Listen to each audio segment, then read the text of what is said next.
아멘. 빌립보서 강의 첫 번째 시간 1회차이고요. 빌립보서 1장 1절부터 2절의 말씀을 갖고 은혜와 평강이라는 제목으로 함께 나누기를 원합니다. 지금까지 우리는 사도행전을 살펴보았습니다. 사도행전은 시간적 순서에 따라 에피소드가 나열되어 있죠. 지난주 살펴본 것처럼 사도행전의 이야기는 처음에 하나님 나라로 시작해서 마지막까지 하나님 나라라고 말씀을 드렸고요. 각각의 에피소드들은 이 하나님의 나라를 어떻게 건설하는 것을 보여준다고 말씀드렸습니다. 그럼 우리는 사도행전을 어떻게 읽어야 되냐면 사도행전을 읽으면서 그 에피소드를 보면서 그 사건들을 보면서 내 안에 건설되는 하나님의 나라를 발견하셔야 된다고 말씀드렸고요. 그렇게 내 안에 하나님 나라가 건설되어지고 그리고 내 주변으로 그 하나님 나라가 확장되어져 가는 그 이야기가 사도행전의 이야기, 저와 여러분의 이야기입니다. 오늘부터 시작하는 빌립보서는요, 사도행전과 달리 서신서라고 우리가 부르죠. 편지입니다. 서신서는 당시 수신교회에 필요한 내용이 담겨져 있을 겁니다. 그죠? 어느 교회에 무슨 내용이 필요하니까 그것을 적어서 보냈을 거라고요.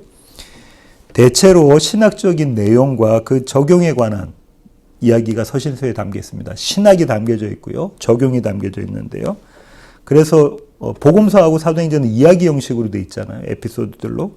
그래서 사도행전에 비해서, 복음서에 비해서 서신서는 밀도가 매우 높습니다. 그러니까 자연히 설교의 밀도도 높아질 것 같고요.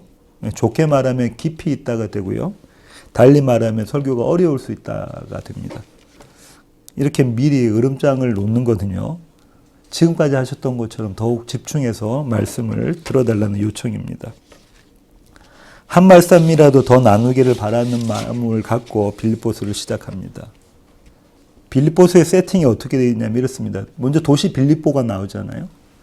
이 도시 빌립보는 옛부터 있었던 도시인데요. 알렉산더 대왕의 아버지인 빌립 2세가 이 도시를 재건합니다. 그리고 요새화 만들어요. 빌립보에는 금, 은 이런 게 풍부했습니다. 그러니까 부가 넘치는 부를 갖고 있었다는 거죠. 마게도니아 제국의 재원 역할을 했던 그런 도시가 빌립보입니다. 대단히 경제적인 가치가 있고 군사적으로도 중요한 그런 도시죠. 마게도니아 또 그리스 시대를 거쳐서요. 로마 시대를 맞아서 황제 아우구스투스는요. 이 빌립보를 다시 재건하려고 하는데 더 크게 어떻게 하냐면요. 은퇴한 군인들을 거기에 빌립보에 보냅니다. 그리고 이탈리아의 농민들을 보내요. 그렇게 해서 헬라 도시에서 로마 도시로 탈바꿈 시켜버립니다. 그리고 유스 이탈리쿰이라고 이게 로마법이라고 하는데요. 학자들이 이렇게 이야기합니다. 빌립보 시민들을 로마 시민과 똑같은 법적 혜택을 누리도록 만들어주는 법이라고 해요. 그럼 한번 생각해 보십시오. 로마 제국의 수도가 로마인데요.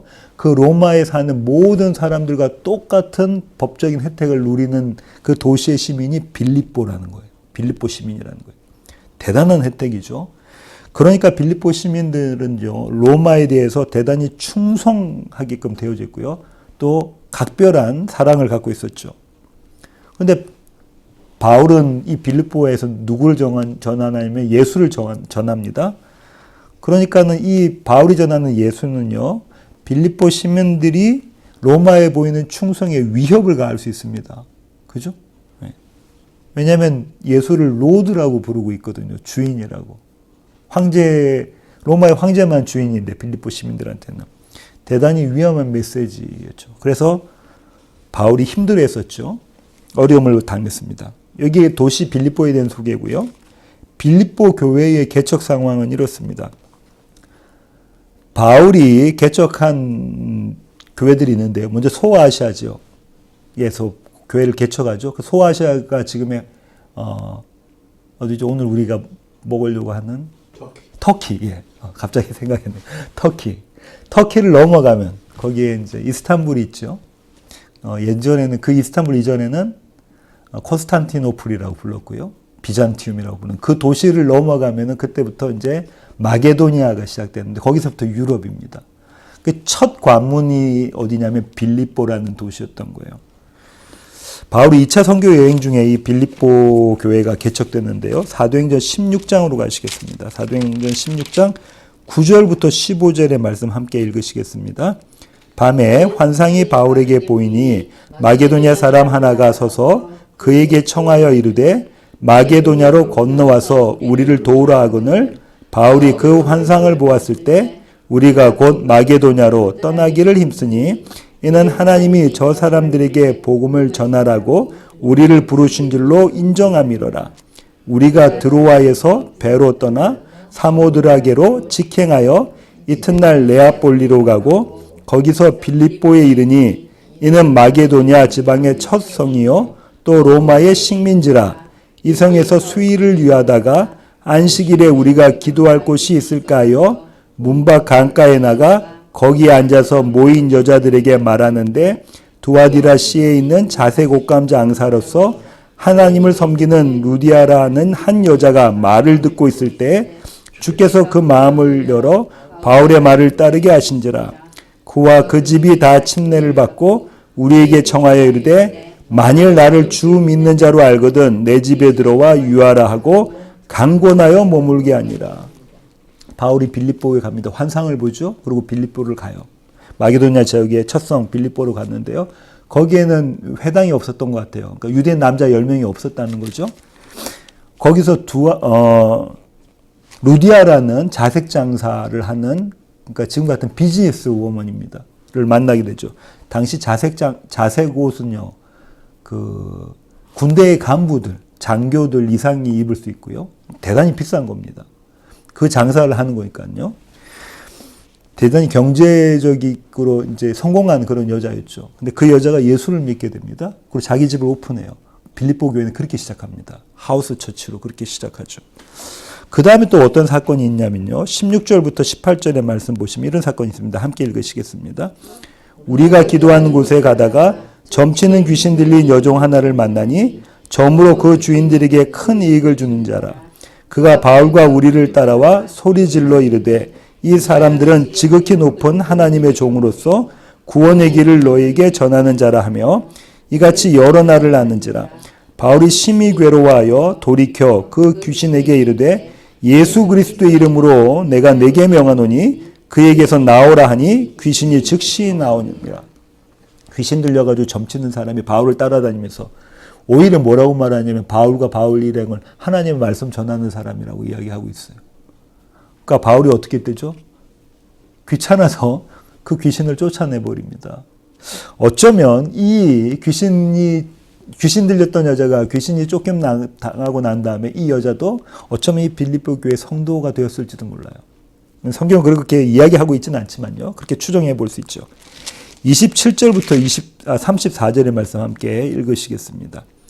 간수가 자다가 깨 옥문들이 열린 것을 보고 죄수들이 도망한 줄 생각하고 칼을 빼어 자결하려 하거늘 바울이 크게 소리질러 이르되 내 몸을 상하지 말라 우리가 다 여기 있노라 하니 간수가 등불을 달라고 하며 뛰어들어가 무서워 떨며 바울과 실라 앞에 엎드리고 그들을 데리고 나가 이르되 선생들이여 내가 어떻게 하여야 구원을 받으리까 하거늘 이르되 주 예수를 믿으라 그리하면 너와 내 집이 구원을 받으리라 하고 주의 말씀을 그 사람과 그 집에 있는 모든 사람에게 전하더라.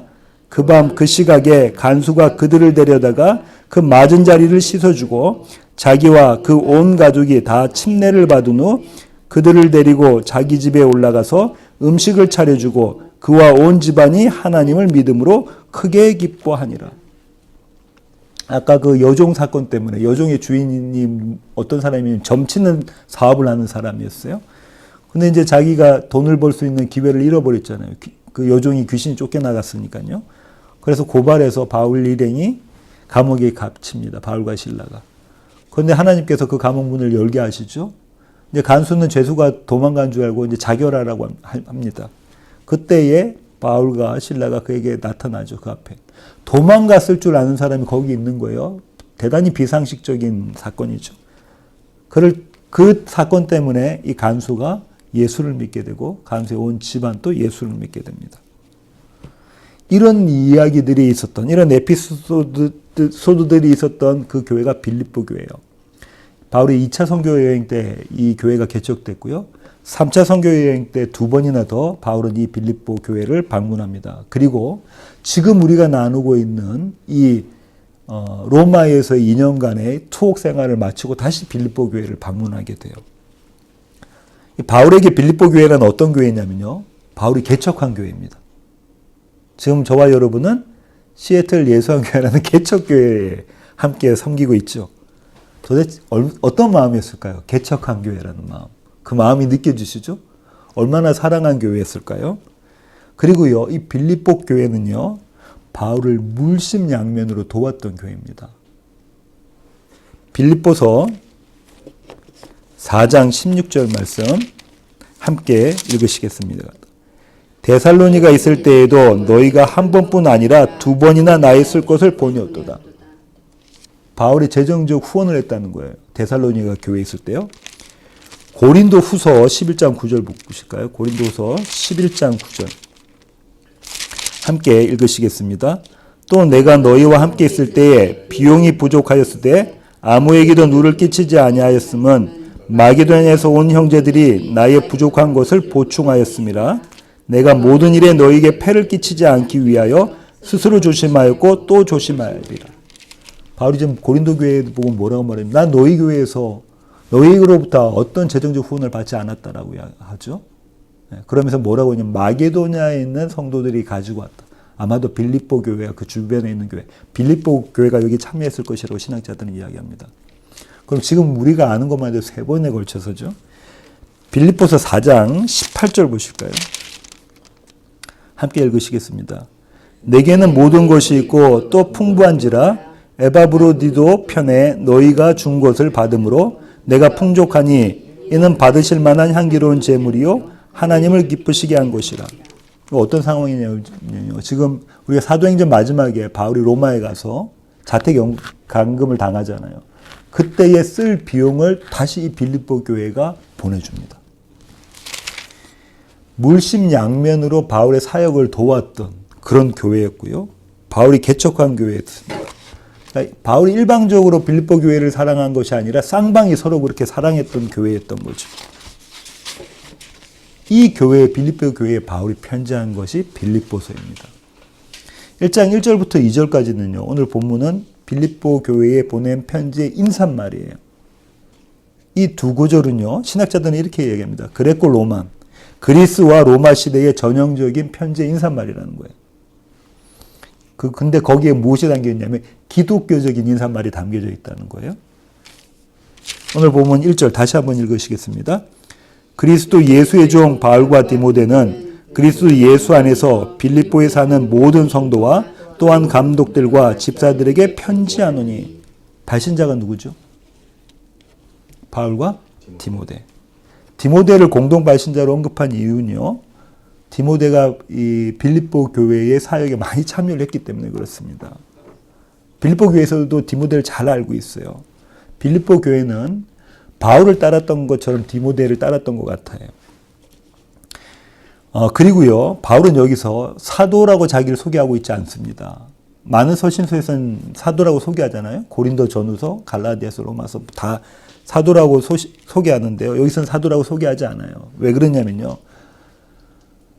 빌립보 교회가 바울의 사도직에 대해서 전혀 부정하거나 저항하지 않았습니다. 아주 좋은 친밀한 관계였기 때문에 그렇죠. 돈독한 관계였기 때문에. 나의 사도직을 변론할 이유가 없었던 거죠. 오히려 바울은 무엇이라고 자기를 소개하냐면 예수의 종이라고 소개합니다. 예수의 종. 두 가지 측면이 있는데요. 첫 번째 측면은요. 모세나 구약의 선지자들은 하나님의 말씀을 받은 자들이죠. 그때 우리 여호와의 종이라고 하거든요. 하나님의 종이라고 합니다. 그러니까 지금 바울은 하나님의 말씀을 받은 사람이다라는 의미로 그 얘기를 하면서 이거보다 더 중요한 건 뭐냐면요. 내 삶의 주인이 누구라는 겁니까? 예수 그리스도시다라는. 나는 오직 이 예수 그리스도의 복음을 위해서 내 삶을 드렸다라는 의미가 되는 거죠. 내 삶의 소유권은 그리스도 예수에게 있다라는 선언인 겁니다. 이게 발신자였고요.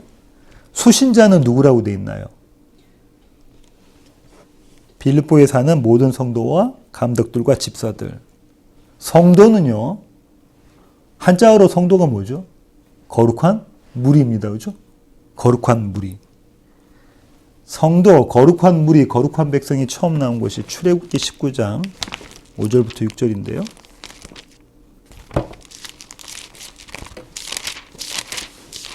출애굽기 19장 5절부터 6절 함께 읽으시겠습니다. 세계가 다 내게 속하였나니 너희가 내 말을 잘 듣고 내 언약을 지키면 너희는 모든 민족 중에서 내 소유가 되겠고 너희가 내게 대하여 제사장 나라가 되며 거룩한 백성이 되리라. 너는 이 말을 이스라엘 자손에게 전할지니라. 이 거룩한 백성 성도라는 거는요, 선택받았다는 거고요, 약속을 받았다는 겁니다. 그죠? 다시 말하면 성도는 선택과 약속의 백성이라는 겁니다. 근데 베드로는요, 교회를 이렇게 부르고 있습니다. 구약에서는 이스라엘이 성도인데 지금 베드로는 그의 서신서 베드로전서 2장 9절부터 10절까지 교회를 이렇게 부르고 있어요. 함께 읽으시겠습니다. 그러나 너희는 택하신 족속이요 왕같은 제사장들이요 거룩한 나라요 그의 소유가 된 백성이니 이는 너희를 어두운 데서 불러내어 그의 기이한 빛에 들어가게 하시니에 아름다운 덕을 선포하게 하려 하심이라. 너희가 전에는 백성이 아니더니 이제는 하나님의 백성이요 전에는 긍휼을 얻지 못하였더니 이제는 긍휼을 얻은 자니라. 베드로 이렇게 이야기하잖아요. 지금 너희는 하는 게 교회란 말이죠. 교회가 하나님의 백성, 거룩한 백성, 성도라고 이야기하는 겁니다. 어떻게 이 일이 가능하게 되었냐? 그리스도 예수 안에서. 다시 1절을 오늘 보시면요. 그리스도 예수 안에서 빌립보에 사는 모든 성도 이렇게 되어져 있잖아요. 네, 헬라어로 보면 영어 성경도 마찬가지입니다. 어떻게 되냐면 거룩한 사람들을 꾸며주는 게 뭐냐면 그걸 제안해 주는 게 뭐냐면 그리스도 예수예요. 그리스도 예수 안에서. 그 얘기 무슨 말이냐면요. 그리스도 예수 안에 있는 사람들 거룩한 자들이라는 겁니다. 예수 밖에 있으면 거룩한 자들이다 아니다. 아니다라는 거예요. 우리는 거룩한 사람을 어떻게 보냐면 윤리적으로 우리가 어떤 행동을 잘했을 때 우리는 그 사람이 좀 거룩해 보인다라고 하고요. 그죠? 순결해 보인다고 깨끗해 보인다고 하고 잘 사는 것 같다고 이야기하지만 지금 바울이 뭐라고 이야기하냐면 그리스도 예수 안에서 거룩한 사람들. 그리스도 예수 안에 없으면 그 사람의 행동이 어떻든 간에 그 사람은 거룩한 사람들이 아니다라고 이야기하는 거예요. 구별된 사람들이 아니다. 하나님의 백성이 아니다라고 이야기하고 있는 거죠. 바울은 이렇게 그의 서신을 출발합니다.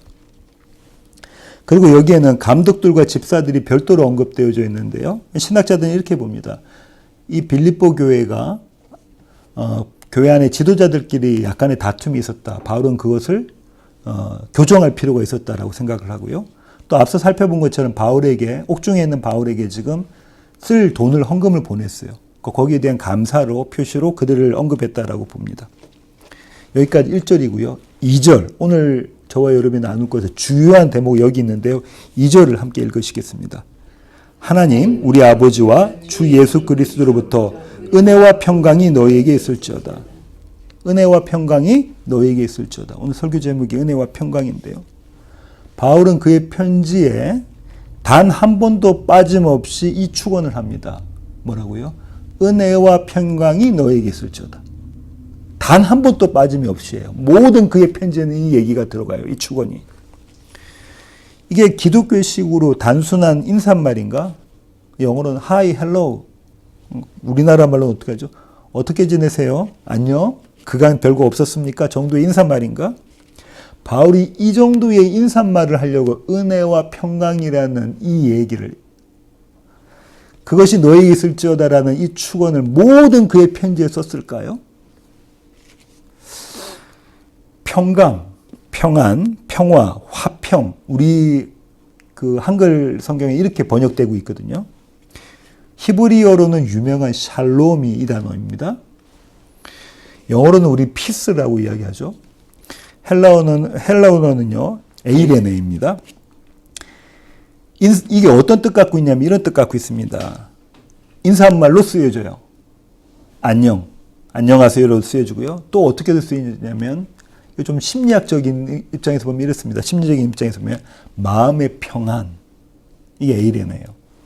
그 마음의 평안이라는 것은 무엇이 사라진 상태냐면 두려움이 사라진 상태입니다. 그렇죠? 두려움이 사라진 상태. 또 한 가지는요. 평화의 상태예요. 평화의 상태는 어떤 거냐면 충돌이나 마찰이 사라진 상태입니다. 평화는. 여기까지 우리가 보면요. 평강이 대단히 정적으로 보입니다. 그죠? 동적이 아니라 정적으로 보여요. 근데 바울은 이 평강을 어떻게 적용하고 있냐면 이렇게 적용하고 있는데요. 골로새서 3장 15절 말씀 함께 읽으시겠습니다. 그리스도의 평강이 너희 마음을 주장하게 하라. 너희는 평강을 위하여 한 몸으로 부르심을 받았나니 너희는 또한 감사하는 자가 되라. 그리스도의 평강이 뭘 주장하라고 하죠? 우리의 마음을 주장하라고 그렇게 이야기하고 있고요.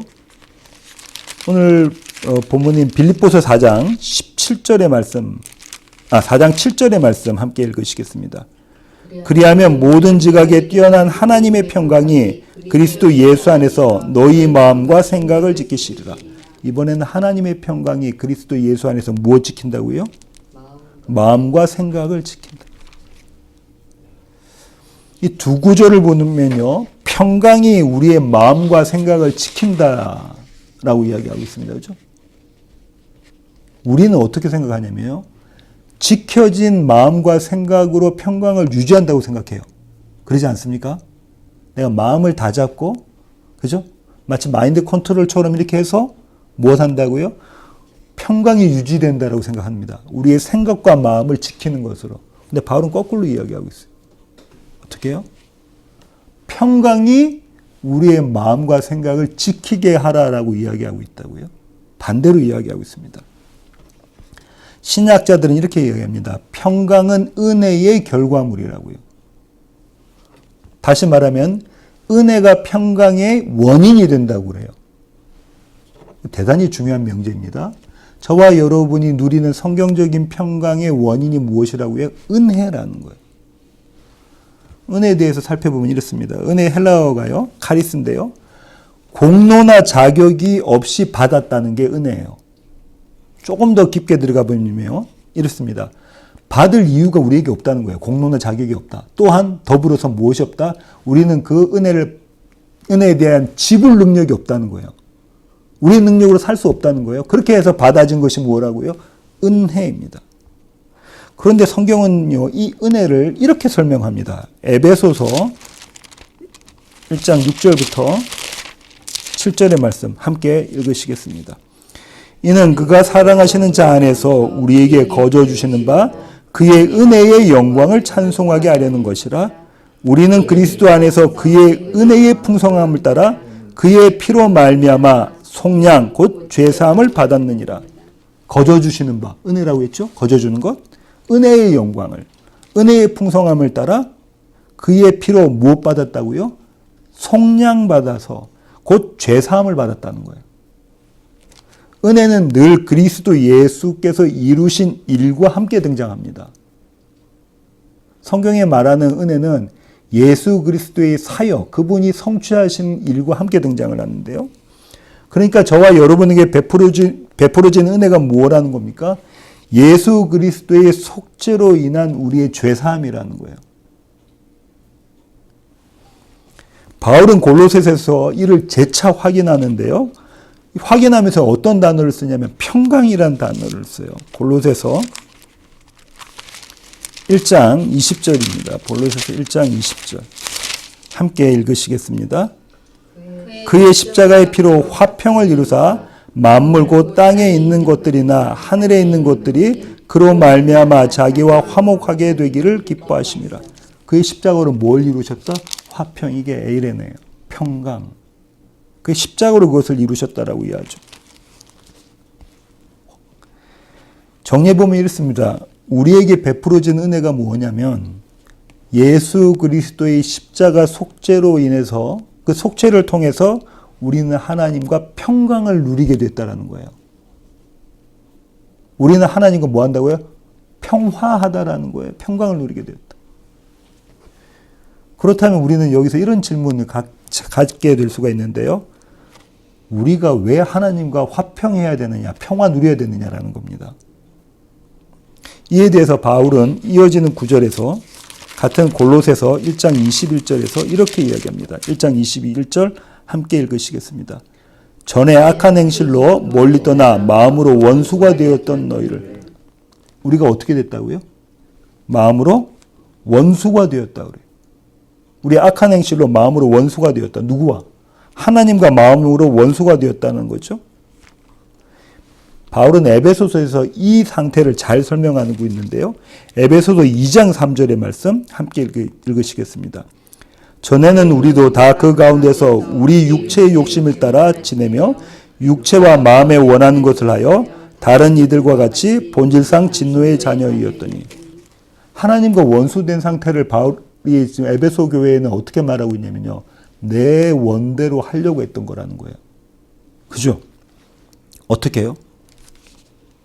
그렇게 이야기하고 있죠? 내 원대로. 육체의 욕심을 따라 육체와 마음에 원하는 것을 하는 것, 그것이 뭐라고 하는 겁니까? 하나님과 원수된 상태라는 겁니다. 중요한 부분이죠. 내가 내 마음대로 하려고 하는 것이 하나님과 원수된 상태라는 거예요.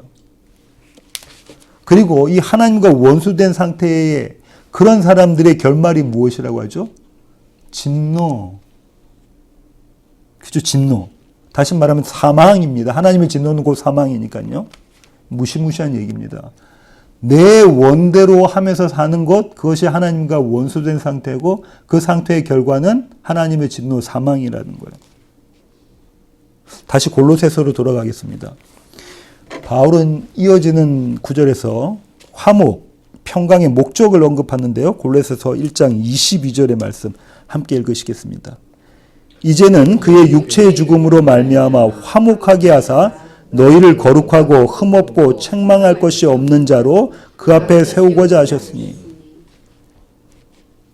예수 그리스도의 십자가 죽음으로 말미암아 우리를 하나님과 화목하게 평강 있게 평화롭게 만들어내셨는데 왜 하셨다고 합니까? 그 목적이 뭐라고 하죠? 거룩하고 흠없고 책망할 것이 없는 자. 다시 말하면 완전한 자, 완벽한 자, 하나님 앞에서 완벽한 자로 세워내시기 위해서 그 일을 하셨다고 하는 거예요. 도대체 이 일을 하나님은 언제 계획하셨습니까? 언제 작정하셨습니까? 에베소서 1장 4절입니다. 함께 읽으시겠습니다.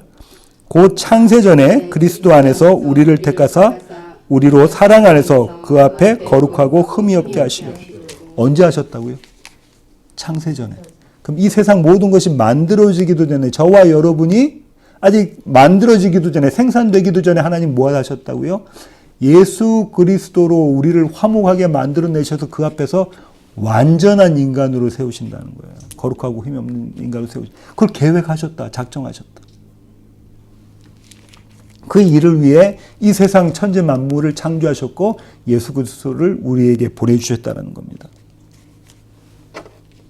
다시 말하면 하나님께서 우리와 화평하시고자, 평화롭게 되시고자 우리가 평강을 누리도록 하시기 위해서 당신의 아들 예수님을 십자가에 죽게 하셨다는 겁니다.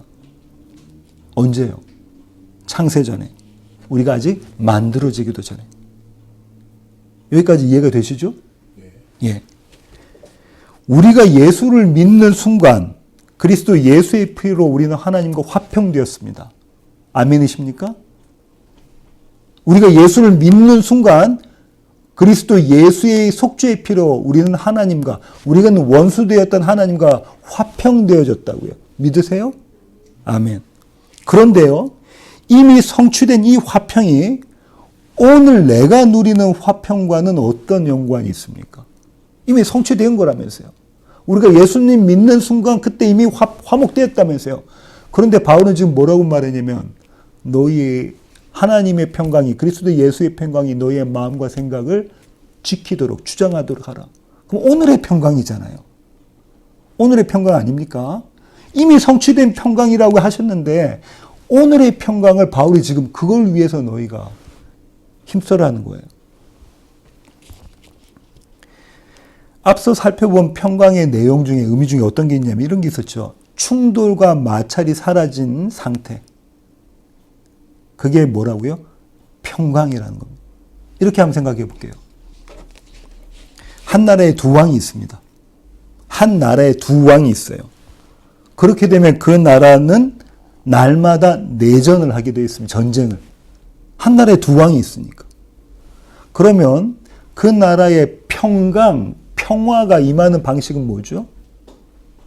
한 왕이 전쟁에서 져서 축출되는 거예요. 그 나라에 오직 한 명의 왕만 남아있을 때 그 나라는 평화를 누리게 되는 겁니다.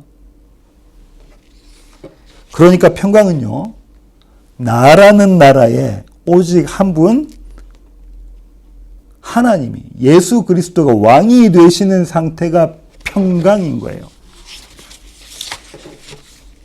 그분이 나의 하나님이십니다. 여기서 중요한 점이 있는데요.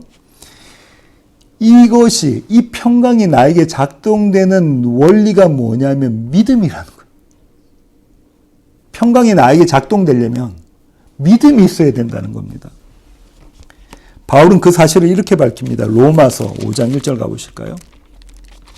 로마서 5장 1절 함께 읽으시겠습니다.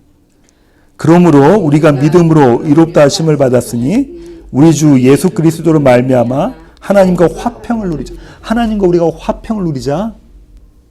바울이 지금 뭐라면 화평을 누리자라고 하고 있는 거예요. 이전에 우리가 믿었을 때 화평이 된 게 아니고 그때도 화평되었지만 날마다 우리가 화평을 누리자라고 하는데 무엇으로 말미암아요? 믿음으로 의롭다 하심을 받았어요.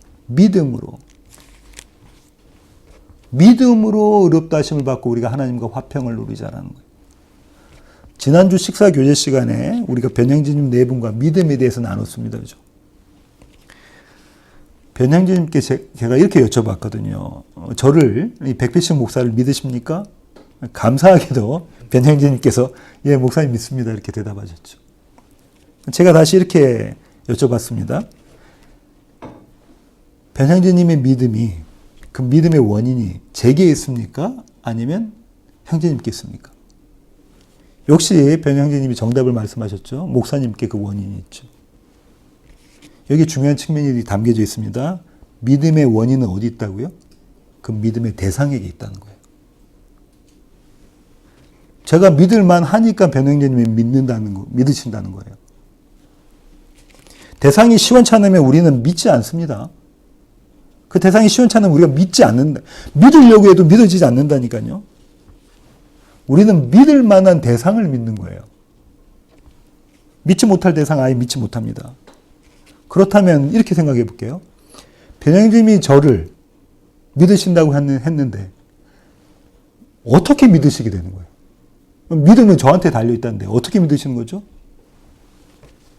제가 평소에 보여드렸던 행동들 때문에 믿으시는 겁니다. 그죠? 제가 평소에 이야기 나눴던 그 이야기들 때문에 믿으시는 거라고요. 다시 말하면요. 제 삶에서 드러난 그 결과물, 이루어 놓은 일들 가지고 저를 믿으신다는 거예요. 그럼 이렇게 생각해 볼게요. 변행자님과 저하고 두 분, 네 분과 저희가 조금 더 서로를 더 알아가면 알아갈수록 변행자님은 저를 더 믿게 되시거나 아니면 내가 믿었던 게 꽝이구나. 잘못됐구나. 저 양반 형편없는 사람이구나. 둘 중에 한 가지일 겁니다. 더 알아가면 알아갈수록. 우리가 예수님을 믿는다고 할 때도 이 방식이 적용됩니다. 우리는 그분이 하신 일을 통해서 예수님을 믿는 겁니다. 그러면 우리가 예수님을 더 알아가면 알아갈수록 그분을 더 믿게 될까요? 예, 믿게 됩니다. 하나님의 말씀을 통해서 그분이 이루신 일들이 그 의미가 도대체가 무엇인지 알아가면 알아갈수록 우리는 예수님을 더 믿게 됩니다. 하나님을 더 믿게 된다는 거예요.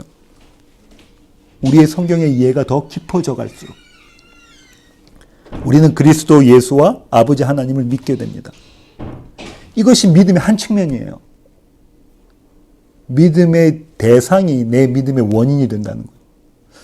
두 번째 측면은 이겁니다. 의지하는 믿음이에요. 의지하는 믿음. 우리가 누군가를 의지한다고 할 때 그 대상은 분명 믿을 만한 사람이어야 합니다. 그죠? 여기서 믿을 만하다라는 뜻은요, 그 대상에 능력이 있다는 거예요. 능력이 있다는 겁니다. 그 어떤 능력이냐면 그 대상이 나를 사랑하고 있고 나와 교제하며 나를 보호해 줄 수 있고 나를 성장시키고 키워낼 수 있다. 그죠? 그 능력이 그 대상한테 있어야 된다는 거예요. 한마디로 나의 믿음을 충족시키기에 부족함이 없어야 된다는 거예요. 그래야 우리는 그 사람을 믿습니다. 우리는 우리 일상 가운데 100%의 믿음, 상대방을 의지하는 그 100%의 믿음을 발휘하지 않습니다. 우리 다니 주니어 클 때도 그랬고요. 모든 아이들이 클 때 마찬가지입니다. 해나 컸을 때도 그럴 것 같은데요. 걸음마를 조금 하기 시작하고 나면 손을 잡으려고 하면 어떻게 하죠? 뿌리칩니다. 뿌리치고 혼자 걸어가려고 해요. 가다가 넘어져도 혼자 걸어가려고 해요. 내가 걸을 수 있다는 거예요. 나에게 능력이 있으면 우리는 상대방을 의지하지 않습니다. 그죠? 그럼 우리가 누군가를 의지한다 할 때는 나에게 그 능력이 없을 때예요. 내가 앞을 보지 못할 때 우리는 앞을 보는 사람을 의지합니다. 아, 저 앞에 뭐가 있어? 그 앞 위험해. 아, 이건 뭐야? 우리가 걸을 수 없을 때 우리는 상대방을 의지합니다. 걸을 수 있는 사람을. 그죠? 그렇다면 우리가 누군가를 의지한다는 것은 우리의 능력이 없을 텐데, 우리가 예수 그리스도를 의지하고 하나님을 의지한다는 말은 뭐냐면 우리가 아무런 능력이 없습니다. 우리는 불가능합니다. 나의 능력 없음을 우리가 인식할 때라는 거예요. 이건 어떻게 인식되냐면 성경이 그 일을 해주십니다. 그러면 다시 하나님의 말씀을 많이 알수록, 깊이 알수록, 풍성하게 알수록 우리는 우리의 능력 없음, 우리의 자격 없음을 알게 된다는 거예요. 그렇게 되면 어떻게 되죠? 능력 있으신 분을 붙잡게 되어져 있는 거죠. 의지하게 되어 있는 겁니다. 믿음이 이렇게 일을 하고 있어요. 믿음은 상대방이, 내가 믿는 대상이 어떠함에 따라서 우리는 믿게 되고, 우리가 그 분을 의지한다는 것은 우리의 능력이 없음을 우리가 알 때라는 거예요. 조금이라도, 1이라도 우리에게 능력이 있으면 의지 안 합니다. 성경은 이걸, 이 두 가지 믿음의 양 측면을 우리로부터 성장시켜 줍니다. 여기가 바로 현재 시대에 바울이 이야기하고 있는 평강이 너에게 임하면 너의 생각과 너의 마음이 지켜질 것이다, 다스려질 것이다 하고 말하는 이유인 거예요. 한 나라에 한 왕만 있게끔 존재하게 만들 것이다. 언제요? 그 왕이 내가 믿을 만할 때. 또 언제요? 나에게 능력 없어서 오로지 나는 그분을 의지할 수밖에 없을 때. 그때 무엇이 왔다고요? 평강이 왔다는 거예요. 그 평강이 뭘? 내 생각과 내 마음을 붙잡고 가신다는 겁니다. 바울은 이 평강이 아버지 하나님과 그리스도 예수로부터 왔다고 이야기하고요. 그것이 나의 마음과 생각을 붙잡고 가신다, 지키신다고 이야기합니다. 오늘 설교의 결론을 맺겠습니다. 앞서 말씀드린 것처럼 바울은 교회에 보내는 그의 모든 편지에서 단 하나의 예외 없이 그의 모든 편지에서 이 은혜와 평강이 너에게 있기를 바란다라고 이야기하고 있거든요. 그렇게 축원합니다. 매번 한 번도 빠짐없이 바울이 이 기도를 하는 이유가 뭘까요? 왜 이 기도를 했을까요? 왜 이 축원을 했을까요? 모든 교회가, 다시 말하면 저와 여러분이 매일매일 무엇이 필요하다는 겁니까? 이 은혜와 평강이 필요하다는 거예요. 왜냐하면 내 안에 전쟁이 일어나고 있거든. 그죠? 한 나라에 한 왕이 있어야 되는데 한 나라에 두 왕이 있어서 다툼이 있거든요. 나에게 그때 무엇이 작동해야 되는데 믿음이라는 것이 작동되어져서 한 왕은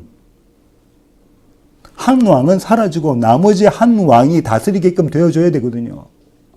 우리 노상에 우리의 삶 가운데 일이 있단 말이죠. 그래 바울이 이야기하는 겁니다. 은혜와 평강이 너희에 있기를 내가 진심으로 바란다. 이렇게 바울이 이야기하는 거죠. 성도에게 주어진 특권이 뭐냐면요. 이 은혜와 평강을 누리는 겁니다. 이 은혜와 평강을 누리는 거예요. 이렇게 한번 생각해 보고 싶은데요. 그리스도 예수가 보이신 일들을 통해서 우리는 그 일들이 도대체 나에게 어떤 의미인지를 알아가게 되고, 성경을 통해서요. 그리스도 예수가 2000년 전에 하셨던 일들이 도대체 나에게는 어떤 의미인가를 성경을 통해서 알아가게 되고, 성경을 더 읽고 묵상하시라는 말씀입니다. 그렇게 되면 그분을 더욱 믿게 되어져 있어요. 그리고 거기에 하나님의 말씀을 통해서 전적인 나의 불가능, 나의 능력 없음을 깨닫고, 그러면 그분을 뭐하기는 더욱 의지하게 되어져 있다고요. 믿음의 양면이라고 말씀드렸고요. 정리하면 이렇습니다. 예수 그리스도를 믿고 의지하는 것으로 우리에게 평강이 임합니다. 그리고 그 평강은 우리의 날마다의 마음과 생각을 붙잡고 가신다고요. 지켜가십니다. 이렇게 하나님 아버지와 주 예수 그리스도로부터 은혜와 평강이 날마다 함께하는 자들을 성경이 뭐라고 부르냐면요. 거룩한 무리 성도라고 불러요. 그냥 교회 예배당에 성경책 끼고 왔다 갔다 한 사람을 성도라 부르지 않고, 이 은혜와 평강이 날마다의 삶 가운데 나의 마음과 생각을 붙잡고 가시는 그런 사람들을 무엇이라고 부른다고요? 성도라고 부릅니다. 저와 여러분은 성도예요. 이 시간 서로 축복해 주기를 원하는데요. 빌립보서 1장 2절 함께 읽으시면서 서로에게 축복해 주시기를 원합니다. 함께 읽으시겠습니다. 하나님 우리 아버지와 주 예수 그리스도로부터 은혜와 평강이 너희에게 있을지어다. 아멘이십니까? 날마다의 삶 가운데 이 말씀이 나에게, 우리에게 아멘 되시기를 원합니다. 기도하겠습니다. 주님, 그렇습니다. 하나님, 우리는 입버릇처럼 은혜와 평강이 있기를 원합니다. 샬롬 하시기를 원합니다. 은혜 누리시기를 원합니다. 그렇게 이야기합니다. 하지만 바울이 이 빌립보 교회에 보낸 편지에서, 그리고 그의 모든 편지에서 은혜와 평강이 있기를 원한다라는 그 참 내용을 우리가 알게 되었습니다. 하나님, 믿음을 통해 하나님께서 우리에게 은혜를 주신 그 믿음을 통해 우리가 이 평강 가운데 있기를 원합니다. 믿음을 통해 하나님을, 예수 그리스도를 더욱 알아가고 또 예수 그리스도를 의지하는 그 자리에 서서 평강을 누리기를 원합니다. 하나님 아버지와 그리스도 예수의 평강이 우리의 생각과 마음을 지켜가시기를 원합니다. 이 일을 주님 우리 가운데서 이루어 주시옵소서.